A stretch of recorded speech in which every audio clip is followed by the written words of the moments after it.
ધોરણ 11 રસાયણ વિજ્ઞાન પ્રકરણ 7 સંતુલન. કોઈ રાસાયણિક પ્રક્રિયા એક કરતાં વધારે તબક્કામાં થતી હોય તો એ પ્રક્રિયાનું સંતુલન અચળાંક અને તબક્કાઓના સંતુલન અચળાંક એની વચ્ચેનો સંબંધ સમજાવો. તો આ સંબંધ સમજવા માટે એક ઉદાહરણ લઈએ કે ભાઈ ડાયનાઇટ્રોજન અને ડાયોક્સિજન વચ્ચે પ્રક્રિયાથી નાઇટ્રોજન ડાયોક્સાઇડ બને છે N2+2O2 gives 2NO2. તો આ પ્રક્રિયા માટેનો સંતુલન અચળાંક Kc આ પ્રમાણે દર્શાવી શકાય. નિપજ NO2 NO સ્ક્વેર છેદમાં પ્રક્રિયક N2 ગુણ્યા O2 નો સ્ક્વેર. બરોબર. તો આ પ્રક્રિયા માટેનો સંતુલન અચળાંક આ પ્રમાણે દર્શાય. હવે ધારો કે આ પ્રક્રિયા છે નીચે પ્રમાણે બે તબક્કામાં થાય. પહેલો તબક્કો કેવો હોય કે ડાયનાઇટ્રોજન ડાયોક્સિજન વચ્ચે પ્રક્રિયાથી નાઇટ્રિક ઓક્સાઇડ બને અને ત્યાર પછી નાઇટ્રિક ઓક્સાઇડની ફરીથી ઓક્સિજન સાથે પ્રક્રિયાથી નાઇટ્રોજન ડાયોક્સાઇડ બને. તો પહેલા તબક્કાનો સંતુલન અચળાંક લખી શકાય K1 is equal two NO square છેદમાં N2 ની સાંદ્રતા ગુણ્યા O2 ની સાંદ્રતા. બીજા તબક્કા માટેનો સંતુલન અચળાંક આપણે K2, બરોબર. તો K2 is equal to NO2 નો સ્ક્વેર છેદમાં NO સ્ક્વેર ગુણ્યા O2 ની સાંદ્રતા. બરોબર. હવે આ બંને વચ્ચેનો સંબંધ તારવા માટે આપણે આ બંને સંતુલન અચળાંકનો ગુણાકાર કરીએ K1 ઇન્ટુ K2, બરોબર, ઇઝ ઇક્વલ ટુ K1 એટલે NO નો સ્ક્વેર છેદમાં N2 ગુણ્યા O2 ગુણ્યા K2 એટલે NO2 નો સ્ક્વેર છેદમાં NO નો સ્ક્વેર ગુણ્યા O2. તમે જો અહીંયા NO નો સ્ક્વેર દૂર થાય તો વધે શું? અંશમાં વધે NO2 નો સ્ક્વેર છેદમાં N2 અને O2 ગુણ્યા O2 એટલે O2 નો સ્ક્વેર. બરોબર. તો આ મૂળ પ્રક્રિયાનો સંતુલન અચળાંક Kc પ્રાપ્ત થાય છે. આમ Kc is equal two K1 into K2. આની ઉપરથી એમ તારવી શકાય કે કોઈ પ્રક્રિયાનો સંતુલન અચળાંક એ તેની તબક્કાવાર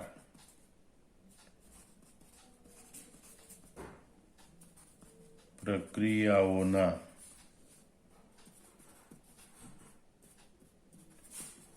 સંતુલન અચળાંકના ગુણાકાર બરાબર હોય છે. બરાબર. અથવા તો કે ભાઈ જુદી જુદી પ્રક્રિયાઓનો સરવાળો કરીને કોઈ પ્રક્રિયા મળતી હોય તો સરવાળાને કારણે મળતી પ્રક્રિયાનો સંતુલન અચળાંક આ જે પ્રક્રિયાનો સરવાળો કરે એના સંતુલન અચળાંકના ગુણાકાર બરાબર હોય છે. બરાબર. એટલે આ મૂળ પ્રક્રિયાનો સંતુલન અચળાંક Kc ઇઝ ઇક્વલ ટુ આ તબક્કાઓના સંતુલન અચળાંક K1 અને K2 ના ગુણાકાર બરાબર હોય છે. ફરીથી યાદ કરી લો કે કોઈ પણ પ્રક્રિયાનો સંતુલન અચળાંક એની તબક્કાવાર પ્રક્રિયા એના સંતુલન અચળાંકના ગુણાકાર બરાબર હોય છે. આમ આ 3 ઉદાહરણ દ્વારા આપણે સંતુલન અચળાંકની 3 ખાસિયતો ભણ્યા. પહેલી ખાસિયત, પ્રતિગામી પ્રક્રિયાનો સંતુલન અચળાંક એ પૂર્વગામી પ્રક્રિયાના સંતુલન અચળાંકનો વ્યસ્ત હોય છે.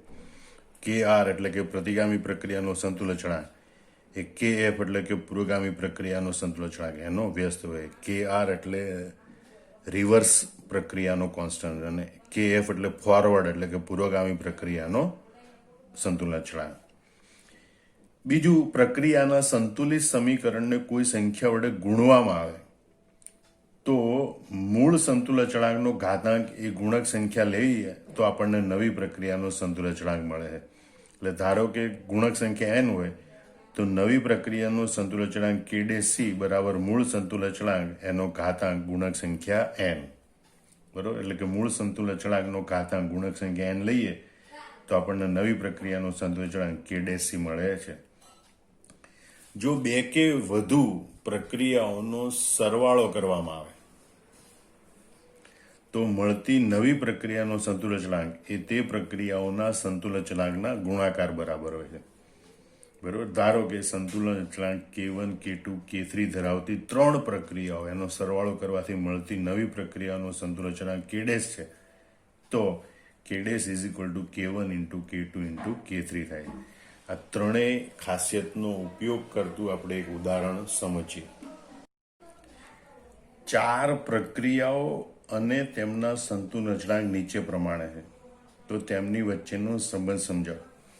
અથવા તો NH3H2O અને નાઇટ્રિક ઓક્સાઇડના ઉત્પાદનની આ પ્રક્રિયાઓ છે, એના ઉપરથી એમોનિયાના ઓક્સિડેશનની પ્રક્રિયા છે, બરોબર. એનો સંતુલન અચળાંક માનો કે K4 છે. આ K4 અને K1 K2 K3 વચ્ચેનો સંબંધ સમજાવો. એટલે કે પહેલા આપણે આ 3 પ્રક્રિયાઓનો કઈ રીતે સરવાળો કરીએ કે જેથી આ ચોથું સમીકરણ મળે, અને પછી આ ચોથા સમીકરણનો સંતુલન અચળાંક અને આ 3 સમીકરણના સંતુલન અચળાંક વચ્ચેનો સંબંધ તારવવાનો છે. હવે આપણે ચોથી પ્રક્રિયામાં જોઈએ કે એમોનિયા છે એ પ્રક્રિયક તરફ છે, જ્યારે પહેલી પ્રક્રિયામાં એમોનિયા નિપજ તરફ છે. જો એને પ્રક્રિયક તરફ લાવવું હોય તો આ પ્રક્રિયાને ઉલટાવવી પડે, એટલે કે આ પ્રક્રિયાની પ્રતિગામી પ્રક્રિયા લખવી પડે. બીજું, અહીં એમોનિયાના 4 અણુ છે, અહીંયા એમોનિયાના 2 અણુ છે, મતલબ કે પ્રથમ પ્રક્રિયા છે એને ઉલટાવી અને 2 વડે ગુણવી પડે, બરોબર. એટલે પહેલી પ્રક્રિયા આપણે લખીએ NH3 2NH3, it gives N2 plus 3H2. આ પ્રક્રિયાને આપણે ઉલટાવી અને 2 વડે ગુણીએ. એક તો ઉલટાવી એટલે નવો સંતુલન અચળાંક જે હોય, આપણે માનો કે K-1 ગણીએ આ પ્રક્રિયા માટેનો નવો સંતુલન અચળાંક, તો એ મૂળ સંતુલન અચળાંક પહેલા તો એ વ્યસ્ત થઈ જાય, બરોબર, કારણ કે પ્રક્રિયા ઉલટા એટલે કે પ્રતિગામી પ્રક્રિયા લખી. બીજું, એને 2 વડે ગુણ્યું એટલે એનો સ્ક્વેર થાય, એટલે ઇઝ ઇક્વલ ટુ 1/K1 નો સ્ક્વેર થાય. એટલે આપણને આ સમીકરણ આ પ્રમાણે મળે. 4NH3 it gives 2N2 plus 6H2, અને એનો સંતુલન અચળાંક આપણી પાસે અત્યારે હવે K-1 છે, બરોબર, K-1. હવે આપણે બીજી પ્રક્રિયા અને આ ચોથી પ્રક્રિયા વચ્ચેનો સંબંધ જોઈએ. 2 પાણીના અણુ છે, બરોબર, એ નિપજ તરફ છે, કે 6 પાણીના અણુ નિપજ તરફ છે. મતલબ કે આપણે આ બીજા સમીકરણને 3 વડે ગુણીએ તો ચોથા સમીકરણને અનુરૂપ આપણને 6 પાણીના અણુ મળે, બરોબર. તો આપણે ગુણીએ કે ભાઈ 2H2 plus O2 gives 2H2. આ સમીકરણને આપણે 3 વડે ગુણીએ તો એ સમીકરણ માટેનો નવો સંતુલન અચળાંક માનો કે K-2 છે. તો મૂળ સંતુલન અચળાંક K2 છે, 3 વડે ગુણીએ એટલે એનો ઘાતાંક 3 લેવો પડે, બરોબર. એટલે બીજી પ્રક્રિયાને 3 વડે ગુણીએ તો જે નવી પ્રક્રિયા મળે એના માટેનો સંતુલન અચળાંક K2 નો ઘન મળે. હવે એ પ્રક્રિયા આપણે અહીં લખીએ કે ભાઈ 3 દુ 6H2 plus 3O2 it gives 6H2, બરોબર. અને એ પ્રક્રિયાનો સંતુલન અચળાંક K-2 છે, બરોબર. એ પ્રક્રિયાનો સંતુલન અચળાંક K-2 છે. હવે આપણે ત્રીજી પ્રક્રિયા અને ચોથી પ્રક્રિયા વચ્ચે તો સંબંધ જોઈએ. તો નિપજ તરફ નાઇટ્રિક ઓક્સાઇડ, તો અહીંયા પણ નિપજ તરફ નાઇટ્રિક ઓક્સાઇડ, પણ અહીં નાઇટ્રિક ઓક્સાઇડના 4 મોલ છે, અહીં 2 મોલ છે. મતલબ કે આ ત્રીજું સમીકરણ છે એને 2 વડે ગુણવું પડે. તો જે ચોથી પ્રક્રિયા છે એને અનુરૂપ નાઇટ્રિક ઓક્સાઇડના મોલ મળે. તો N2 plus O2 gives 2NO. એ સમીકરણને આપણે 2 વડે ગુણવું પડે. તો હવે આ પ્રક્રિયા માટેનું નવું સંતુલન અચળાંક માનો કે K-3 હોય તો મૂળ સંતુલન અચળાંક K3, બરોબર, એની 2 ઘાતાંક લખવી પડે, કારણ કે પ્રક્રિયાનો ગુણક 2 છે. પ્રક્રિયાનો ગુણક મૂળ સંતુલન અચળાંકના ઘાતાંક તરીકે લઈએ તો આપણને નવો સંતુલન અચળાંક મળે. પ્રક્રિયાનો ગુણક મૂળ સંતુલન અચળાંકના ઘાતાંક તરીકે લઈએ તો આપણને નવો સંતુલન અચળાંક મળે. હવે આપણે આ પ્રક્રિયાને અહીંયા લખીએ કે ભાઈ 2N2 plus 2O2 it gives 4NO, બરોબર. અને એનો સંતુલન અચળાંક છે K-3. હવે તમે આ ત્રણેય પ્રક્રિયાનો સરવાળો કરો, બરોબર. તો એક તો બંને બાજુ 6H2 છે તો 6H2 દૂર થાય, અને બંને બાજુ 2N2 છે તો એ દૂર થાય. તો હવે પ્રક્રિયક તરફ શું બાકી રહે? 4NH3 પ્લસ 3 ને 2 5 O2. નિપજ તરફ શું બાકી રહે? 4NO plus 6H2O. હવે તમે જુઓ કે આ જે અંતિમ પ્રક્રિયા છે એનો સંતુલ અચળાંક K4 એ આ ત્રણ પ્રક્રિયાઓનો સરવાળા કરવાથી મળે, એટલે કે ત્રણ પ્રક્રિયાઓના સંતુલ અચળાંકના ગુણાકાર બરાબર હોય, એટલે K-1 into K-2 into K-3. પણ એમાં K-1, K-2 અને K-3 ની કિંમત મૂકીએ. K-1 એટલે 1/K1